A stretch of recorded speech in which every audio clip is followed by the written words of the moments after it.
Hi, my name is John Ashworth, owner of the Fitness Nomad, and today I'm here to present to you Smoothie, Peach Smoothie. It's a great breakfast option if you want to have it all at once. It can be a great snack.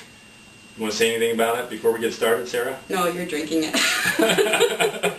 I'm eating everything as usual, and today we are in John and Laura's kitchen at my house, so stay tuned. It's coming up next.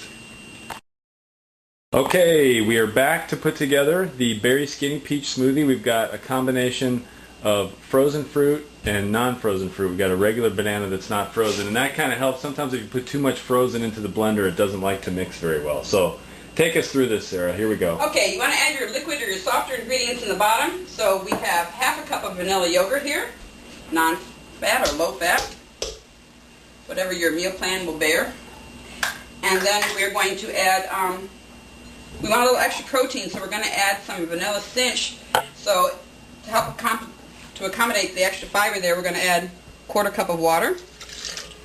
And then we're going to add a quarter cup of a fruit nectar. This happens to be apricot with pear. There is no sugar in this, but the fruit itself is high in sugar, so you want to avoid using too much of that because all it's really adding is carbs. And then we're going to add half of a scoop of the vanilla cinch. And this is a great way to add fiber and protein to the shake, but you do need to compensate with a little bit of water. So remembering that 2 scoops of powder usually need 8 ounces of fluid, otherwise the smoothie gets a little bit too thick. Then we're going to take a whole banana.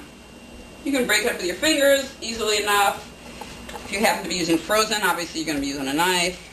I'm just chunking it into pieces to help it go smoother because the frozen fruit is going to be very lumpy. Now we're going to add half a cup of the peach pieces. These are fresh Georgia peaches. At this time of year, it's really a shame to be buying the packaged frozen when you can get good peaches on the market. And Georgia peaches they're the top of the line. So anytime you get a chance to buy Georgia peaches, you should do it. And then we're going to add a whole cup of blackberries. Blackberries are one of the top fruits that you can eat for health reasons. I did buy frozen ones of these. They're not always readily available.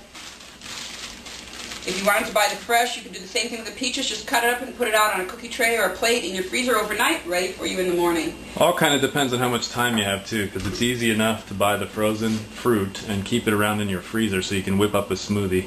Right. If you're eating single, if you're the only one that's eating this, sometimes it's easier to have the frozen stuff because you're not going to have fruit rotting in the fridge until the next time you need it.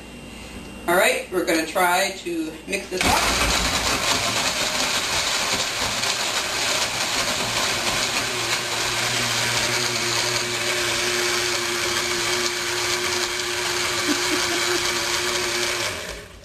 And I think we're good to go here.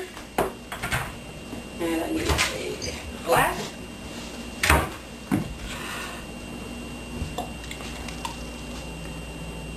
Very nice, and depending on how many calories you need in a day, your meal plan says this is a good snack, could be a good addition to a meal, could be a good breakfast as well. You just want to make sure you get those extra added protein sources so you're not too heavy on the carbs and too light on the protein.